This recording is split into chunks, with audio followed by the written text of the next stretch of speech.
Students, we will discuss about the important news. First news is regarding the Andhra Pradesh के perspective से है। Students, Andhra Pradesh के pharma plant के reactor में ब्लास्ट होने की वजह से 17 जो वर्कर्स हैं उनका वहां पे डेथ हुआ है। स्टूडेंट्स, अगर हम डिस्कस करें इंडिया के जो इंडस्ट्रियल यूनिट्स हैं उनके पर्सपेक्टिव से, तो आप देखिए कि आपको इंडिया के जो इंडस्ट्रियल एरियाज हैं या जो इंडस्ट्रियल यूनिट्स हैं वहाँ पे जो एक्सीडेंट्स हैं वो देखने के लिए मिलते हैं। तो स्टूडेंट्स, क्या ऐसे रीजन्स हैं जिसकी वजह से हमारे जो इंडस्ट्रियल एरियाज हैं वहाँ पे आपको एक्सीडेंट्स हैं वो देखने के लिए मिलेंगे? तो आप देखिए कि हमारे यहाँ पे जो सेफ्टी के जो लॉज हैं, जो वर्कर्स का जो सेफ्टी है, किसी भी इंडस्ट्रियल यूनिट का जो सेफ्टी है, तो सेफ्टी लॉज का आपको जो पुअर इम्प्लीमेंटेशन है वो आपको देखने के लिए मिलेगा।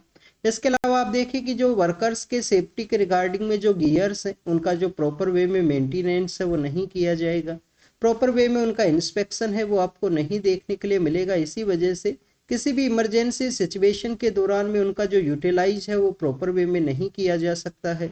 और इसके अलावा स्टूडेंट्स, एम्प्लॉयर्स के द्वारा वर्कर्स का जो सेफ्टी है उसके रिगार्डिंग में जो सेफ वर्किंग कंडीशंस हैं उनको नहीं प्रोवाइड किया जाता है इंडस्ट्रियल यूनिट्स के वहाँ पे।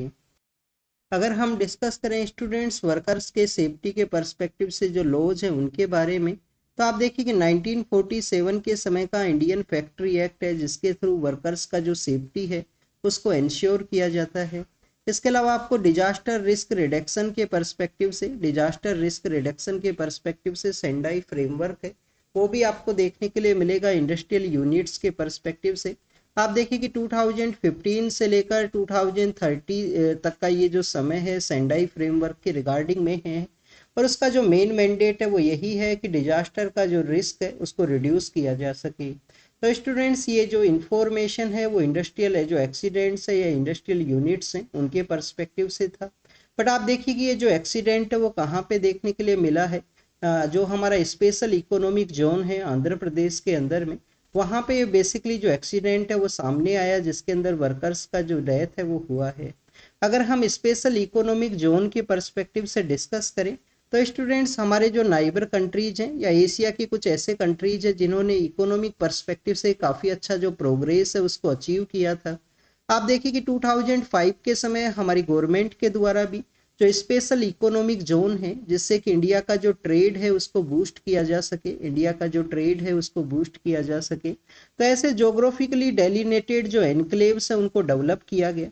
बेसिकली आप देखिए कि ये ड्यूटी फ्री जो इंपोर्ट एरियाज हैं वो आपको देखने के लिए मिलते हैं कि इन एरियाज के अंदर में अगर कुछ भी इंपोर्ट किया जाता है तो वहाँ पे जो ड्यूटी है वो आपको अप्लाई है वो नहीं होगा, किसी भी तरीके का जो ड्यूटी है चाहे वो कस्टम ड्यूटी हो या आप देखिए कि डिफरेंट डिफरेंट टैक्सेशन है वो नहीं अप्लाई होंगे। इंडिया का जो प्रेजेंट समय में जो एक्सपोर्ट का जो कॉन्सेप्ट है, एक्सपोर्ट है इंडिया के ट्रेड का, तो आप देखिए कि जो 30% एक्सपोर्ट है जो प्रेजेंट समय में स्पेशल इकोनॉमिक जोन्स के थ्रू ही आपको देखने के लिए मिलता है। इसके अलावा स्टूडेंट्स इनके रिगार्डिंग में कुछ कंसर्न्स भी हैं स्पेशल इकोनॉमिक जोन के पर्सपेक्टिव से कि इनका पुअर लिंकेज है, हमारा जो एक्सपोर्ट है उसके रिगार्डिंग में आप देखिए कि पोर्ट्स के वहाँ से प्रॉपर लिंकेज होना चाहिए। आप देखिए कि स्पेशल इकोनॉमिक जोन्स जहाँ पे भी डेवलप किए गए हैं उनका पुअर लिंकेज है एक्सपोर्ट एरिया के रिगार्डिंग में या पोर्ट के पर्सपेक्टिव से। चाइना एंड कोरिया के द्वारा जिस तरीके से स्पेशल इकोनॉमिक जोन को बेटर वे में यूटिलाइज किया गया, हमारे कंट्री के द्वारा इनको नहीं यूटिलाइज किया गया है। और 2018 के समय में बाबा कल्याणी एक कमेटी है, 2018 के समय में बाबा कल्याणी एक कमेटी है उसको भी कॉन्स्टिट्यूट किया गया था उनके लीडरशिप के अंदर में कि कैसे हमारे जो स्पेशल इकोनॉमिक जोन्स हैं उनको यहाँ पे रिवाइवल किया जा सके। इसके अलावा स्टूडेंट्स अगर हम डिस्कस करें तो आप देखिए कि स्पेशल इकोनॉमिक जोन के अंदर में ये फार्मास्यूटिकल कंपनी का प्लांट था। फार्मास्यूटिकल इस कंपनी के द्वारा जो एक्टिव फार्मा इंग्रेडिएंट्स हैं उनको यहाँ पे मैन्युफैक्चर किया जाता है। अगर हम फार्मा के सेक्टर के पर्सपेक्टिव से डिस्कस करें तो आप देखिए कि हमारे कंट्री के अंदर में फार्मा सेक्टर के अंदर काफ़ी अच्छा मैन्युफैक्चरिंग है या इंडिया के द्वारा फार्मास्यूटिकल जो प्रोडक्ट्स हैं उनका भी जो एक्सपोर्ट है वो आपको देखने के लिए मिलेगा।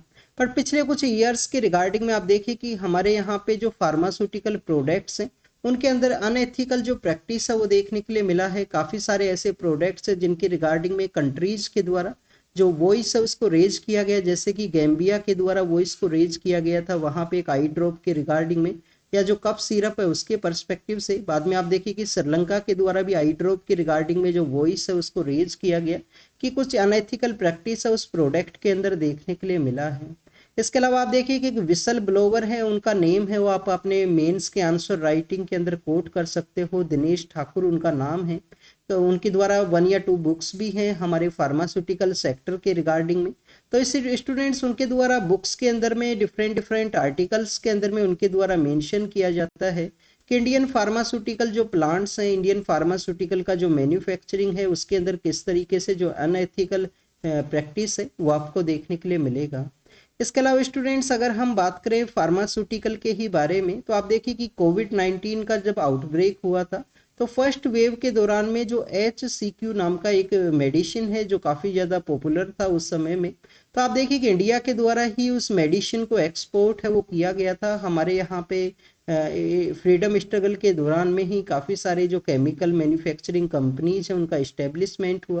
काफ़ी सारे हमारे जो वेस्टर्न घाट के एरियाज है जहाँ पे जो ट्रेडिशनल मेडिसिन का जो प्रैक्टिस है, हिमालयाज का जो एरियाज है जहाँ पे ट्रेडिशनल जो मेडिसिन का जो प्रैक्टिस है उनको यूटिलाइज किया जाता है फार्मास्यूटिकल जो कंपनीज हैं उनके द्वारा। तो ये फार्मास्यूटिकल कंपनी के बारे में, इंडस्ट्रियल यूनिट्स के अंदर जो डिजास्टर का सिचुएशन क्रिएट हुआ उनके बारे में, और जो हमारे स्पेशल इकोनॉमिक जोन है जिनको कि 2005 के समय सेटअप किया गया था उन सभी के बारे में हमने यहाँ पे डिस्कस किया। अब आपके लिए यहाँ पे एक होमवर्क भी है। होमवर्क आपके लिए क्या है? होमवर्क आपके लिए ये है स्टूडेंट्स कि जो हमारे कंट्री का फर्स्ट जो स्पेशल इकोनॉमिक जोन है उसको कहाँ पे सेटअप किया गया था। स्पेशल इकोनॉमिक जोन को क्या पंजाब के वहाँ पे भटिंडा के अंदर उसको सेटअप किया गया, या गुजरात के अंदर जो कांडला है वहाँ पे इसको सेटअप किया गया था। तो हमारा जो फर्स्ट स्पेशल इकोनॉमिक जोन है वो कंट्री के अंदर कहाँ पे सेटअप हुआ था। आप देखिए कि हम काफ़ी बार मेगा फूड पार्क हैं उनके पर्सपेक्टिव से रीड करते हैं, वो काफ़ी बार आपको न्यूज़ के अंदर भी देखने के लिए मिलते हैं हमारी जो फूड प्रोसेसिंग यूनिट्स हैं उनके रिगार्डिंग में। तो स्टूडेंट्स यूपीएससी के द्वारा एक बार मेगा फूड पार्क के रिगार्डिंग में भी जो क्वेश्चंस हैं प्रीलिम्स के पेपर के अंदर पूछा गया था 2018 के समय में, 18 के प्रीलिम्स के अंदर पूछा गया था मेगा फूड पार्क के पर्सपेक्टिव से कि फर्स्ट हमारा जो मेगा फूड पार्क है वो कहाँ पे सेटअप हुआ है। तो इसी तरीके से आपको स्पेशल इकोनॉमिक जोन्स हैं उनके पर्सपेक्टिव से भी पता होना चाहिए कि फर्स्ट स्पेशल इकोनॉमिक जोन है वो कहाँ पे सेटअप हुआ। नेक्स्ट अगर हम डिस्कस करें तो सेंसस के बारे में है। आप देखिए कि सेंटर के जो पावर कॉरिडोर्स है वहाँ पे एक डिस्कशन है कि सेंसस के दौरान में कास्ट का जो काउंट है या कास्ट का जो कैलकुलेशन है उसको भी किया जाए। आप देखिए कि जो अपोजिशन का जो पॉलिटिकल पार्टीज है उनके द्वारा जनरल इलेक्शन के दौरान में, जनरल इलेक्शन की कैंपेनिंग के दौरान में उनका one of the important topic था कि जो कास्ट सेंसस है उसको कैलकुलेट किया जाएगा, कास्ट बेसिस पे पीपल्स का जो कैलकुलेशन है उसको किया जाएगा। तो स्टूडेंट्स यहाँ पे सेंटर के द्वारा सेंसस की जो एक्सरसाइज है उसी दौरान में कास्ट का भी जो काउंट है वो किया जा सकता है। क्या हमारे कंट्री के अंदर में इंडिपेंडेंस के बाद में कास्ट का जो काउंट है उसको किया गया? तो आप देखिए कि इंडिपेंडेंस के बाद में 2011 का जो सेंसस है जिसको कि हम सोशियो इकोनॉमिक कास्ट सेंसस के रूप से रीड करते हैं। तो स्टूडेंट जो सोशियो इकोनॉमिक कास्ट सेंसस है उसके अंदर कास्ट का जो काउंट है वो किया गया था, बट आप देखिए कि जो डाटा है उसको नहीं रिलीज किया गया गवर्नमेंट के द्वारा, और उसके लेटर फेज के अंदर में आपको देखने के लिए मिलेगा कि गवर्नमेंट के द्वारा कोर्ट के अंदर एफिडेविट किया गया कि जो 2011 के समय का जो कैलकुलेशन का जो डाटा है वो इनएक्यूरेट है, प्रॉपर वे में वो अपडेटेड डाटा है वो नहीं है। इसके अलावा आप देखिए कि इंडिपेंडेंस से पहले 1931 के समय में आपको कास्ट सेंसस है वो देखने के लिए मिलता है, जब ब्रिटिश एरा के समय में कास्ट का जो कैलकुलेशन है वो किया गया था कि किस कास्ट के कितने पर्सन्स हैं, उस बेसिस पे वहाँ पे 1931 के समय आपको कास्ट बेसिस पे जो कैलकुलेशन है वो देखने के लिए मिलेगा। अब ये टॉपिक क्यों न्यूज़ के अंदर में है? एक तो अपोजिशन का डिमांड है। आप देखिए कि 2023 के समय में या 22 के समय में बिहार स्टेट के द्वारा फर्स्ट टाइम जो कास्ट के जो डाटा है प्रेजेंट समय में रिलीज किए गए हैं। अपोजिशन के जितने भी स्टेट्स हैं जहां पे उनका गवर्नमेंट है तो उनके द्वारा भी कास्ट सेंसस के जो डाटाज है उसके बारे में आपको डिस्कशन है वो देखने के लिए मिलेगा। अब आप देखिए कि जो कास्ट कैलकुलेशन है या कास्ट काउंट है उसके रिगार्डिंग में कंसर्न भी है। कंसर्न क्या है स्टूडेंट्स? आप देखिए कि हमारे यहाँ पे पॉलिटिकल वे में जो टेरिटरी डिसाइड होता है, जहाँ पे एक पर्सन है वो कैंडिडेट के रूप से इलेक्ट होगा। तो आप देखिए कि वो पॉपुलेशन बेसिस पे आपको जो टेरिटरीज है उनका रेशियो आपको देखने के लिए मिलेगा कि सभी जो कॉन्स्टिट्यूएंसीज है उनका जो रेशियो है वो सिमिलर वे में मेंटेन करना होता है इलेक्शन कमीशन को। Students, population one of the criteria है जो आपको इलेक्शन के अंदर देखने के लिए मिलता है। आप देखिए कि सपोज कीजिए किसी कम्युनिटी या किसी कास्ट का जो नंबर्स है वो कम है, तो हो सकता है कि उनके द्वारा अनएथिकल प्रैक्टिस को अडॉप्ट किया जाए, कि उनके द्वारा अपने जो नंबर्स है उनको इंक्रीज किया जाए। और स्टूडेंट्स, इसका जो इम्पैक्ट है वो वुमेन्स के ऊपर आपको देखने के लिए मिल सकता है कि वुमेन्स का जो राइट्स है उनको यहाँ पे ना पूछा जाए, फैमिली प्लानिंग या प्रोडक्टिविटी के रिगार्डिंग में उनके जो राइट्स है या उनका जो यहाँ पे ओपिनियन है उसको ना लिया जाए।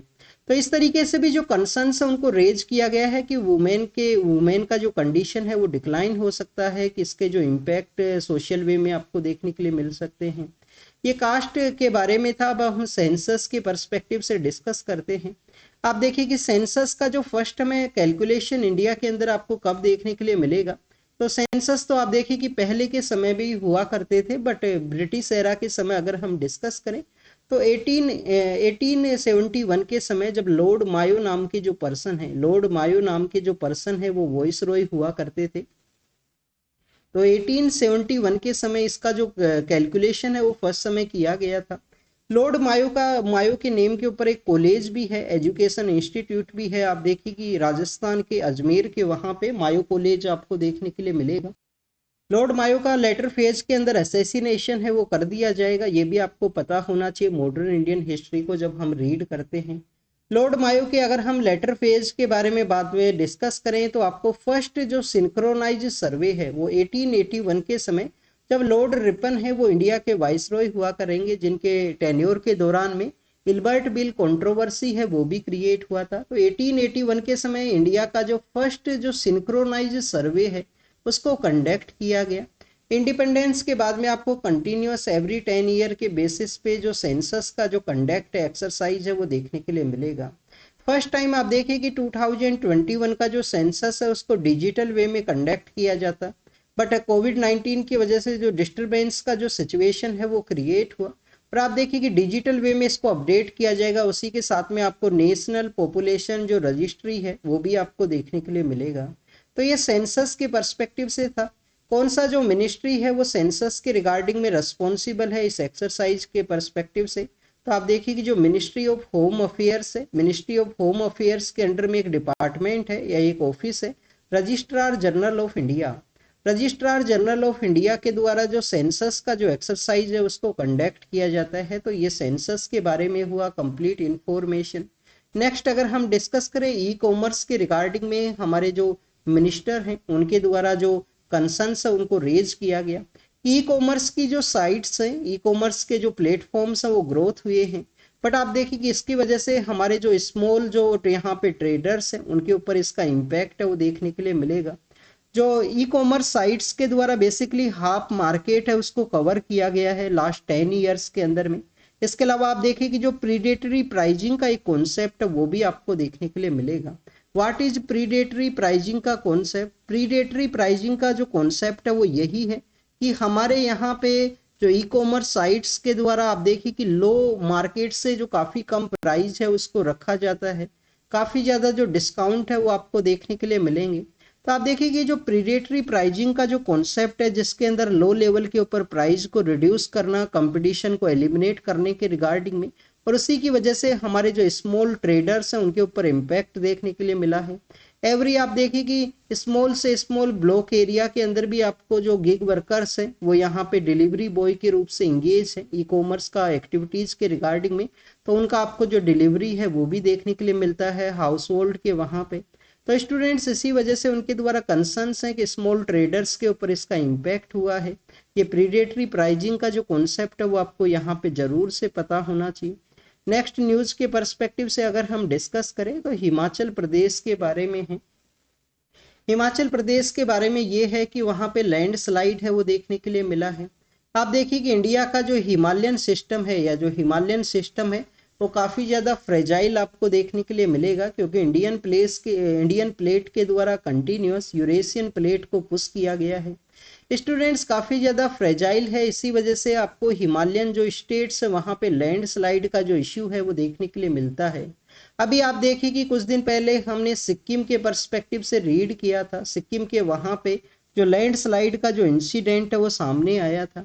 सिक्किम के अलावा आप देखिए अब हिमाचल प्रदेश के वहाँ पे ये न्यूज है वो सामने आई है। कुछ दिन पहले हमने वायनाड जो केरल के वहाँ पे है, जो कि आप देखिए कि वेस्टर्न घाट का ये पार्ट है, ये वेस्टर्न घाट का एरिया है, तो वेस्टर्न घाट के पार्ट के अंदर भी आपको जो लैंडस्लाइड है वो देखने के लिए मिलता है।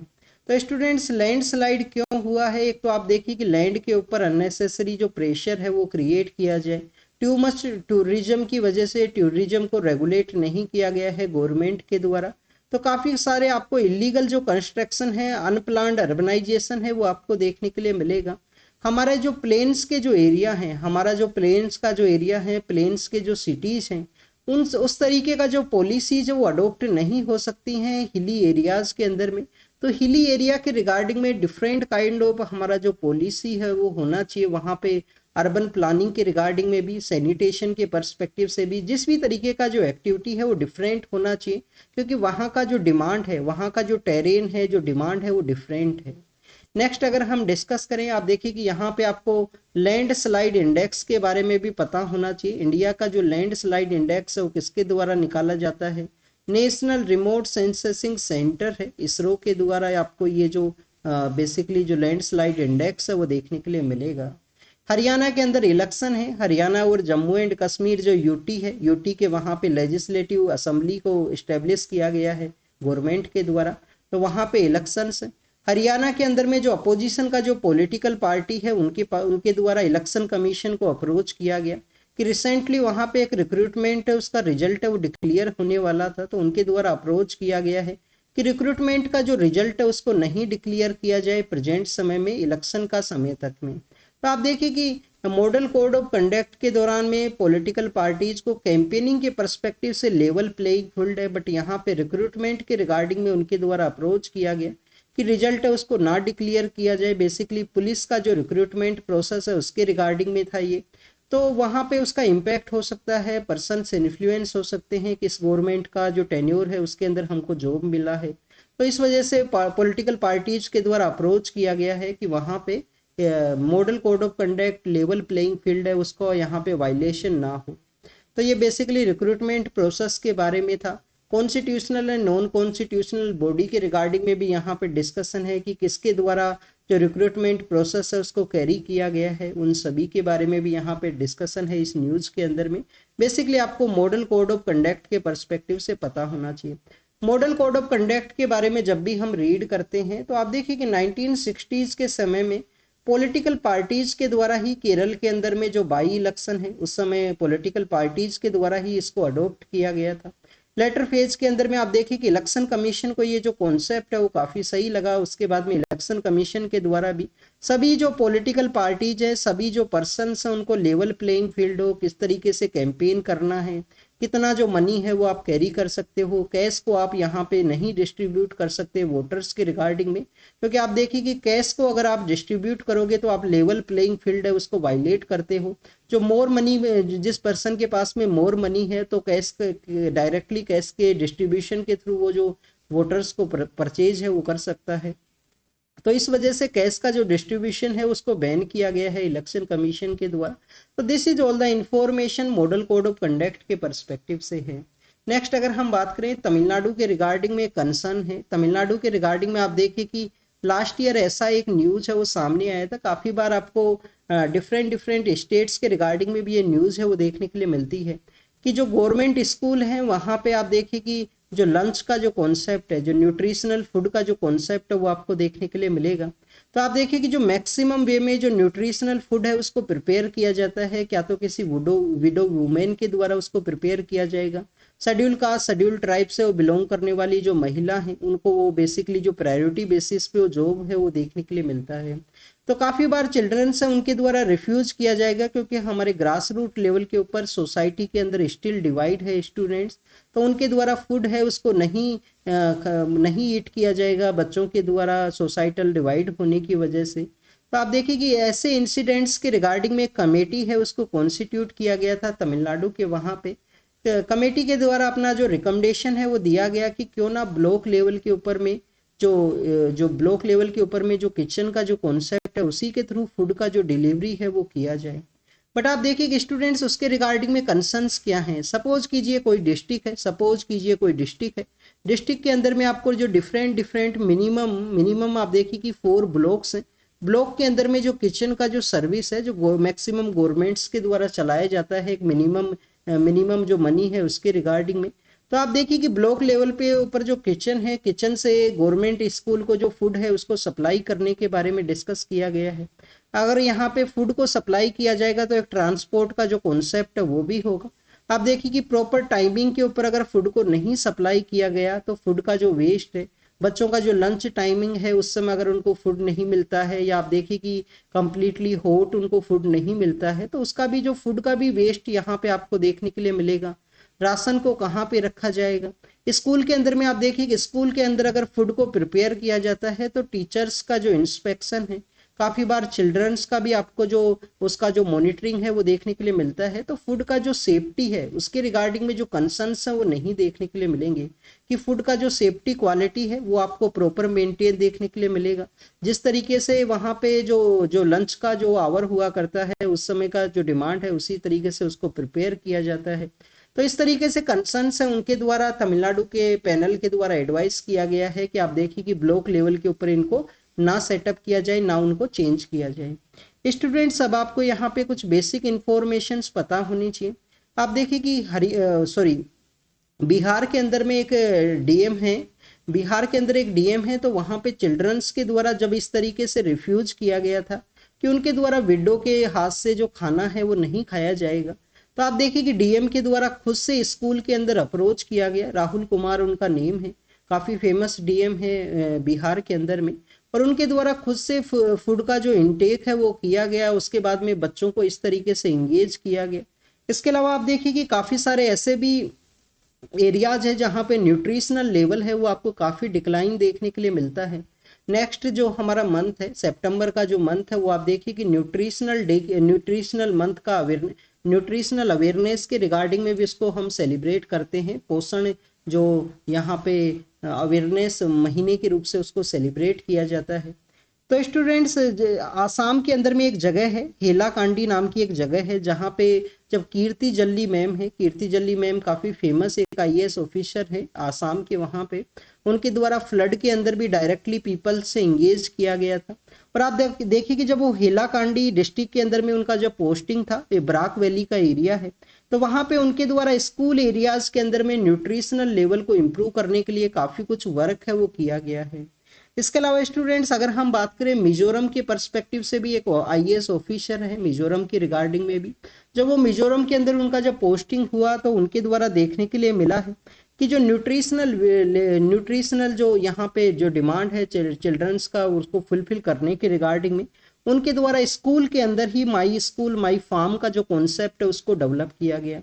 माई स्कूल माई फार्म का कॉन्सेप्ट क्या है कि स्कूल के ही किसी एरिया के अंदर में जो इस तरीके का स्कूल का जो डिमांड है चिल्ड्रंस का, उस तरीके से वेजिटेबल्स उनको उगाया जाएगा जो भी वहाँ पे सीजनल वेजिटेबल्स है, और आप देखिए कि उन्हीं को यूटिलाइज किया जाएगा फूड की रिगार्डिंग में, जिससे कि बच्चे हैं वो एग्रीकल्चर का जो प्रैक्टिस है उसको भी सीख सके, और आप देखिए कि स्कूल का जो न्यूट्रिशनल जो डिमांड है उसको फुलफिल किया जा सके। तो और अगर हम उन आईएएस ऑफिसर के नेम के पर्सपेक्टिव से डिस्कस करें तो शशांक आला है। शशांक आला के द्वारा ये जो माई स्कूल माई फार्म का जो कॉन्सेप्ट है उसको यहाँ पे डेवलप किया गया था मिजोरम के वहाँ पे। आपको ये जो नाम है वो जरूर से पता होने चाहिए। नाम आपको क्यों पता होने चाहिए, आप देखिए कि आपका मेंस का जब आंसर लिखोगे, आप जब अपना नाम है इस तरीके से कोई फेमस पर्सनैलिटी के द्वारा कोई वर्क को कैरी किया गया है, कोई एग्जाम्पल है, कोई एनजीओ है, इस तरीके से आप कोई कमेटी का नेम है, सस्टेनेबल डेवलपमेंट गोल्स हैं, आपके द्वारा अच्छे से जो डाटा है उसको रखा गया है आंसर के अंदर में, तो तो आपको जो मोर मार्क्स है वो मिल सकते हैं, आपका वे ऑफ राइटिंग है और जो इम्पोर्टेंस है यहाँ पे आंसर राइटिंग का वो भी आपको यहाँ पे इम्प्रूव होता है इन्हीं सब थिंग्स के थ्रू में। नेक्स्ट अगर हम बात करें मैसूर का जो दशहरा फेस्टिवल है उसके रिगार्डिंग में जो जर्नी है वो स्टार्ट हुआ है। आप देखिए कि हमारे कंट्री के अंदर जो दशहरा का जो फेस्टिवल है उसको एज ए विजयदशमी के रूप से सेलिब्रेट किया जाता है।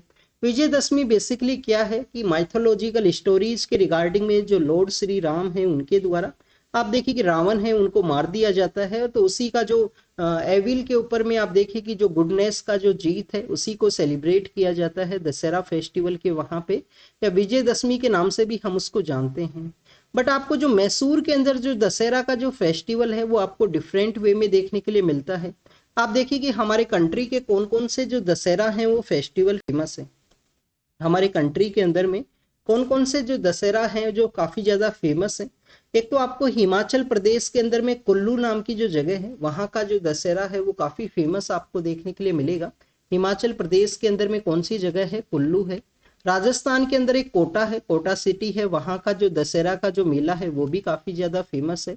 और आप देखिए कि कर्नाटका के वहां पे जो मैसूर का जो दशहरा फेस्टिवल है वो भी काफी ज्यादा फेमस है। बट मैसूर का जो दशहरा है वो काफी डिफरेंट है नॉर्दर्न पार्ट ऑफ इंडिया के जो दशहरा है उससे। वहां पे जो डिफरेंट आपको जो प्रैक्टिस है, कल्चरल एक्टिविटीज है वो आपको देखने के लिए मिलेगा। वहां पे एलिफेंट्स का यूज है वो किया जाता है। एलिफेंट्स बेसिकली आपको नागरहोल टाइगर रिजर्व है उससे आपको देखने के लिए मिलते हैं।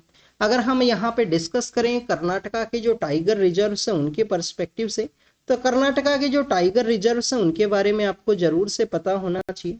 आप देखिए कि टोटल 5 वहाँ पे जो टाइगर रिजर्व हैं वो सिचुएटेड हैं कर्नाटका के। वहाँ पे कौन कौन से हैं स्टूडेंट्स, एक तो आप देखिए कि जहाँ से नागरहोल टाइगर रिजर्व से इन एलिफेंट्स को वहाँ से स्टार्ट किया गया है उनका जर्नी दशहरा फेस्टिवल के रिगार्डिंग में। तो एक तो आपको नागरहोल जो टाइगर रिजर्व है, नागरहोल जो टाइगर रिजर्व है ये आपको देखने के लिए मिलेगा। फिर स्टूडेंट्स है काफी ज्यादा फेमस है कर्नाटका के वहाँ पे बांदीपुर, बांदीपुर जो टाइगर रिजर्व है वो आपको देखने के लिए मिलता है। बांदीपुर के बाद में आप देखिए कि भादरा नाम का भी एक टाइगर रिजर्व है, भादरा नाम का एक टाइगर रिजर्व है वो भी वहाँ पे काफी ज्यादा फेमस है, भादरा टाइगर रिजर्व है। भादरा के अलावा स्टूडेंट्स बिलगिरी रंगास्वामी टेम्पल है, Biligiri Rangaswamy BRT tiger reserve है, जो बिलगिरी रंगास्वामी जो टेम्पल है बीआरटी जो टाइगर रिजर्व है वो भी काफी ज्यादा फेमस है। और उत्तर कन्नड़ा नाम का एक डिस्ट्रिक्ट है, उत्तर कन्नड़ा नाम का एक डिस्ट्रिक्ट है जो कि आपको north western part of Karnataka के वहां पे देखने के लिए मिलेगा। आप देखिए कि वहां पे एक काली रिवर है वो फ्लो किया करती है, तो उसी रिवर के नेम के ऊपर में एक टाइगर रिजर्व है उसको डेवलप किया गया है जिसको कि हम काली टाइगर रिजर्व के नाम से जाना करते हैं। तो टोटल यहाँ पे 5 टाइगर रिजर्व्स हैं कर्नाटका के वहां पे। नेक्स्ट अगर हम डिस्कस करें तो आप देखिए कि पावर प्ले के पर्सपेक्टिव से एक एडिटोरियल है उसको मेंशन किया गया। पावर प्ले के पर्सपेक्टिव से जो एडिटोरियल है इसके अंदर में हमारे यहाँ पे जो लैंडस्लाइड के जो इंसिडेंट्स हैं उनके बारे में मेंशन है कि रिसेंटली वायनाड के वहाँ पे जो लैंडस्लाइड का जो इंसिडेंट हुआ, और अभी 2 दिन पहले हमने रीड किया है कि सिक्किम के वहाँ पे भी जो नेशनल हाइड्रो पावर जो कॉरपोरेशन का जो प्लांट है उसका जो उसके ऊपर इम्पैक्ट है वो देखने के लिए मिला है लैंडस्लाइड की वजह से। तो आप देखिए कि लैंडस्लाइड है कहाँ पे देखने के लिए मिला है, सिक्किम के अंदर देखने के लिए मिला, वायनाड जो केरल के अंदर सिचुएटेड है वहां पे आपको देखने के लिए मिला है। बट बोथ जो यहाँ पे लैंडस्लाइड्स हैं वो डिफरेंट है, क्योंकि आप देखिए कि वायनाड के अंदर में तो कंप्लीटली जो डैमेज है वो देखने के लिए मिला, सिक्किम का जो लैंडस्लाइड है वो काफी ज्यादा डिफरेंट है।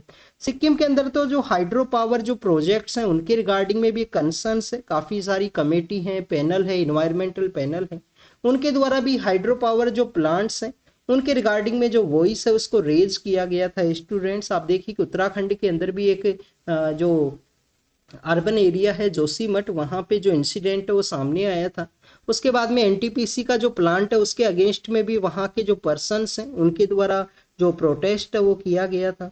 सिक्किम के पर्सपेक्टिव से अगर हम डिस्कस करें तो स्टूडेंट्स सिक्किम के वहां पे national hydro electric power corporation है, तीस्ता 5 जो हाइड्रो पावर के जो स्टेशन है गंगटोक के नियर बाई एरियाज के अंदर में, वहां पे आप देखिए कि लैंडस्लाइड का इंसिडेंट हुआ लास्ट ईयर। अगर हम डिस्कस करें तो सिक्किम के जो साउथ लहोनक लेक है, जो साउथ लहोनक लेक है सिक्किम के अंदर में, चेंगथांग डैम है वो क्रिटिकल है वहां पे। तो आप देखिए कि वहां पे ग्लेशियर लेक आउटब्रस्ट फ्लड है वो क्रिएट हुआ था। डैम्स के ऊपर में जो हाइड्रो पावर प्रोजेक्ट्स हैं उनके रिगार्डिंग में कंसर्न्स आप हमारे जो हिमालयन स्टेट्स के जो पर्सन्स हैं उनका आपको देखने के लिए मिलेगा। टोटल आप देखिए कि लास्ट 30 ईयर्स से पहले टोटल 47 जो प्रोजेक्ट्स हैं उनको बेसिकली एड्रेस किया गया था कि 47 जो प्रोजेक्ट्स हैं उनको डेवलप किया जाएगा हमारा जो तीस्ता रिवर है उसके नियर बाई एरियाज के अंदर में। प्रेजेंट समय में आपको 5 जो प्रोजेक्ट्स हैं वो देखने के लिए मिलते हैं जो तीस्ता रिवर के नियर बाई एरिया के अंदर सिचुएटेड हैं। तीस्ता रिवर के पर्सपेक्टिव से अगर हम बात करें सो लहमो नाम की जो जगह है वहां से ओरिजिनेट करता है सिक्किम के नॉर्दर्न पार्ट के अंदर में। टेरेन उसका डिफिकल्ट है, टेरेन उसका काफ़ी ज़्यादा डिफरेंट है, हाइड्रो पावर उसका पोटेंशियल है, बट आप देखिए कि काफ़ी सारा वहाँ पे इन्वायरमेंटल जो उसका जो जोग्राफिकल टेरेन डिफिकल्ट होने की वजह से ओनली आपको जो टोटल 5 प्रोजेक्ट्स हैं वो एग्जिस्टेंस के अंदर देखने के लिए मिलेगा। आप देखिए कि वहाँ पे जो इन्वायरमेंटल सस्टेन आपको जो प्रोजेक्ट है उसको डेवलप करना है। साउथ लहोनक लेक के अंदर जब ग्लेशियर लेक आउटब्रेस्ट फ्लड हुआ था तो चैंगथेंग डैम के अंदर जो डैमेज हुआ, चैंगथेंग डैम के अंदर जो डैमेज हुआ वो क्यों वहां पे देखने के लिए मिला है? क्या ग्रेविटी के लेवल के ऊपर में उस डैम का जो कंस्ट्रक्शन है उसको सजेस्ट किया गया था, बट आप देखिए कि जो डैम का जो कंस्ट्रक्शन है वो डिफरेंट वे के अंदर आपको देखने के लिए मिलेगा ड्यू टू द वहाँ पे प्रोजेक्ट का जो कोस्ट है उसको बचाने के रिगार्डिंग में। और जैसे ही फ्लड के अंदर आउटब्रेस्ट का सिचुएशन क्रिएट हुआ तो आप देखिए कि डैम है वो कम्प्लीटली वहाँ पे डैमेज हुआ है। इसी वजह से आपको 47 जो प्रपोज प्रोजेक्ट है उसके अंदर में ओनली 5 प्रोजेक्ट्स हैं जो आपको एग्जिस्टेंस के अंदर में या रनिंग फेज के अंदर देखने के लिए मिलते हैं प्रेजेंट समय के अंदर में। तो ये सिक्किम के पर्सपेक्टिव से था, उसका डिफिकल्ट टेरेन है। तीस्ता रिवर का जो डिफिकल्ट टेरेन है, तीस्ता रिवर जो नॉर्दर्न पार्ट ऑफ सिक्किम से ओरिजिनेट करता है, सिक्किम के बाद में वेस्ट बंगाल है, उसके बाद में आप देखिए कि बांग्लादेश के अंदर उसका फ्लो है वो आपको देखने के लिए मिलेगा।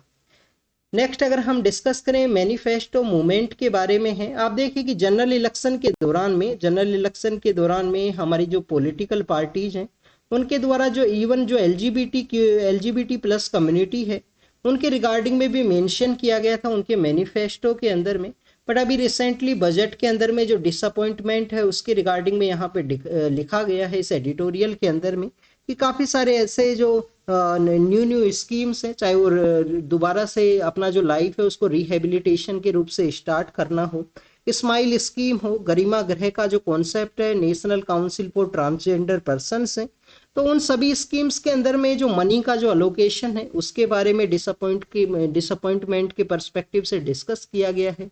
कि मैनिफेस्टो आप देखिए कि काफ़ी कुछ उसमें प्रमोट किया गया था पॉलिटिकल पार्टीज के द्वारा, बट प्रेजेंट समय में जो बजटरी अलोकेशन है वो काफ़ी ज़्यादा डिफरेंट है जो टॉक्स है उनसे। इसके अलावा सेंसस के अंदर में जो पॉपुलेशन है उसके बारे में भी बताया गया है कि एलजीबीटी कम्युनिटी से जो पर्सन्स है उनका जो संख्या कम हो, बट उनको जो प्रॉपर वे में जो राइट्स है उनका जो स्कीम है उनको इम्प्लीमेंट किया जाए। इसके अलावा स्टूडेंट्स यहाँ पे जो डिस्कशन है वो ये भी है कि कुछ पॉलिटिकल डोमेन के अंदर में जैसे कि मध्य प्रदेश के वहाँ से एक शबनम मोसी नाम से जो ट्रांसजेंडर पर्सन है उनके द्वारा आप देखिए कि काफ़ी अच्छी जो पॉलिटिकल पोस्ट है उसको पॉलिटिकल पोस्ट है उसको जीता गया था इलेक्शन के अंदर में। तो उनका जो नेम है उसको भी मेंशन किया गया यहाँ पे एलजीबीटी कम्युनिटी के जो पर्सन्स हैं उनके रिगार्डिंग में। पीएम सर आप देखिए कि पोलैंड का जो विजिट है उसके लिए गए हैं, वहाँ पे वो काफ़ी सारे जो म्यूजियम्स हैं उनके अंदर काफ़ी सारे जो प्लेसेज है वहाँ पे उनके द्वारा विजिट किया गया। आफ्टर 45 ईयर्स के अंदर में आप देखिए कि हमारे जो पीएम का वहाँ पे विजिट हुआ है, 70 ईयर्स हमारे जो डिप्लोमेटिक रिलेशंस के कंप्लीट हुए हैं इंडिया एंड पोलैंड के।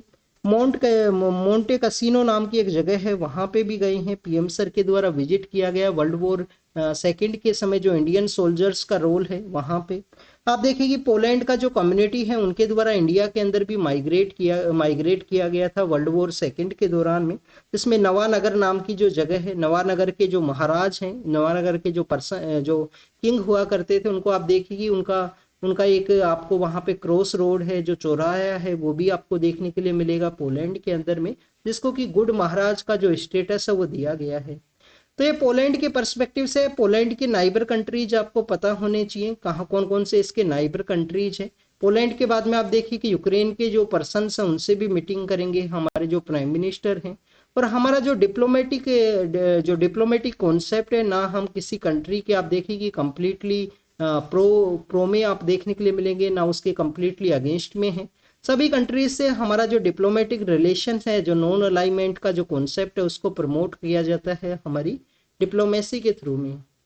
नेक्स्ट अगर हम बात करें मेघालय के, वहां पे आप देखिए कि WHO के द्वारा वैक्सीन का जो न्यू स्ट्रेन है या पोलियो का, आप देखिए कि वैक्सीन की वजह से ये इम्पैक्ट हुआ है, उसको यहाँ पे इन्वेस्टिगेट किया जाएगा WHO के द्वारा। 2011 के समय हमारे यहाँ पे लास्ट टाइम आपको जो पोलियो का जो केस है वो देखने के लिए मिला था, और 2014 के समय WHO के द्वारा इंडिया को पोलियो फ्री है वो डिक्लेयर कर दिया गया था कि इंडिया पोलियो फ्री है कंप्लीटली पाकिस्तान एंड अफगानिस्तान के अंदर में।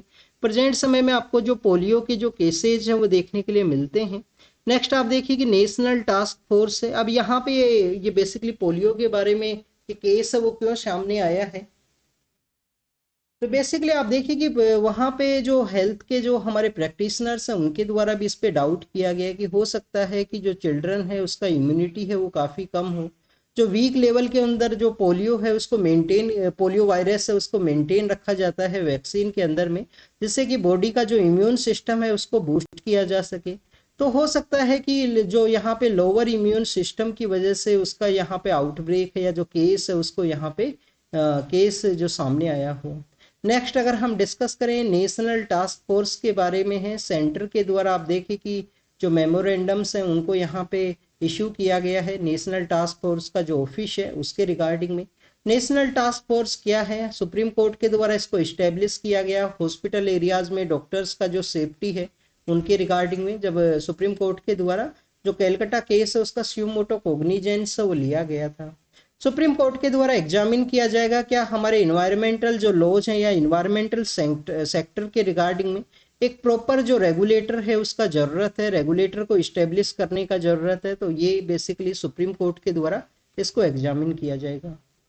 नेक्स्ट अगर हम डिस्कस करें वर्ल्ड के पर्सपेक्टिव से है, आप देखिए कि यूनाइटेड अरब एमिरात एंड जो तालिबान का जो गवर्नमेंट है तो उनके द्वारा इंगेजमेंट है उसको यहाँ पे सेटअप किया गया है। स्टूडेंट्स आफ्टर द 3 ईयर्स जब से तालिबान के द्वारा अफगानिस्तान की पावर को टेक ओवर किया गया है, उनके इस तरीके से जो रिलेशन है या तालिबान का जो रिकॉग्निशन है वो गवर्नमेंट्स के थ्रू आपको देखने के लिए मिलता है।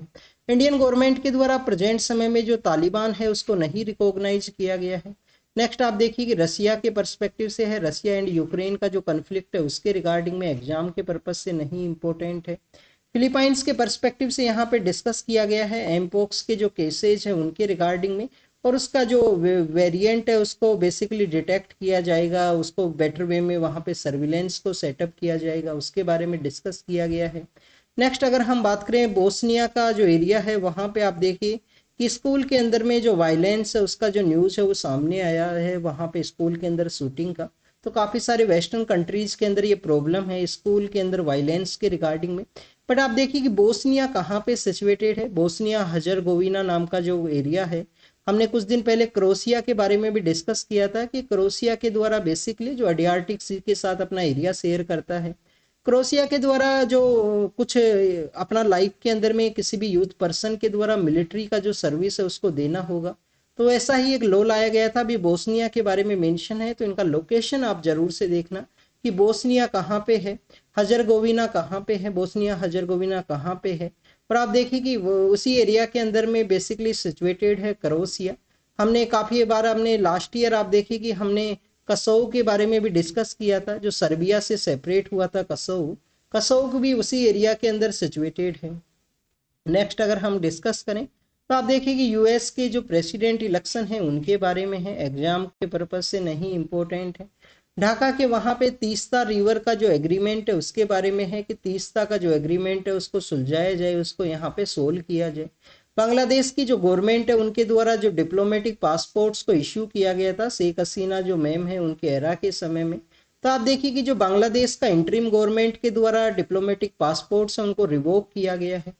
इसके अलावा स्टूडेंट्स अगर हम डिस्कस करें तो आप देखिए कि इंटरनेशनल जो क्रिमिनल कोर्ट है रोम स्टैट्यूट के थ्रू इसको सेटअप किया गया था।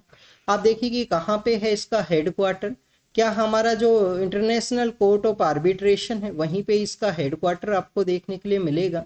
तो इंटरनेशनल क्रिमिनल कोर्ट का जो मेंबरशिप है वो लिया जाएगा यूक्रेन के द्वारा। इंडिविजुअल पर्सन को भी प्रोसिक्यूट किया जाता है इंटरनेशनल क्रिमिनल कोर्ट के वहाँ पे। इजराइल के द्वारा पैलेस्टीनियन का जो फतेह नाम का जो ग्रुप है जो कि आपको वेस्ट बैंक के एरिया से ऑपरेट करता है, तो आप देखिए कि उनको यहाँ पे जो पैलेस्टीनियन मिलिटेंट है उनको मारा गया है, उसके बारे में मेंशन किया गया है। इजराइल के द्वारा उनको किल कर दिया गया है। हजीबुल्ला जो कि आपको लेबनान के अंदर में नॉर्दर्न पार्ट ऑफ इजराइल के वहाँ पे लेबनान सिचुएटेड है, उनके द्वारा एक एयर स्ट्राइक है उसको किया गया, उसके बारे में मेंशन है। सपोज कीजिए इजराइल है, यहाँ पे आप देखिए कि आपको क्या देखने के लिए मिलेगा, गाजा स्ट्रिप है, यहाँ पे वेस्ट बैंक का एरिया है, यहाँ पे लेबनान है, यहाँ पे जॉर्डन है, यहाँ पे जॉर्डन है, ये कुछ पार्ट आपको सीरिया का देखने के लिए मिलता है। और यहाँ पे आप देखिए कि सिनाई पेनिनसुला है, साइनाई या सिनाई पेनिनसुला है, जो कि इजिप्ट का पार्ट है। कभी इजराइल के द्वारा उसको अनेक्स भी कर लिया गया था। बाद में आप देखिए कि इसी एरिया के रिगार्डिंग में आपको एक लेटर फेज के अंदर जो डायलॉग है, एग्रीमेंट है, वो देखने के लिए मिलेगा। और साइनाई पेनिनसुला के द्वारा Mediterranean sea and red sea को सेपरेट किया गया है। तो this is all the information related to the Israel के बारे में है। और आज का जो न्यूज़पेपर डिस्कशन है उसके अंदर हम सभी न्यूज़ को डिस्कस किया। आप इनको रीड कीजिए, रिवाइज कीजिए, जो भी इंफॉर्मेशन आपको मिला है, जो होमवर्क आपको दिया गया है उसको कंप्लीट जरूर से कीजिए। Thank you students, thank you very much.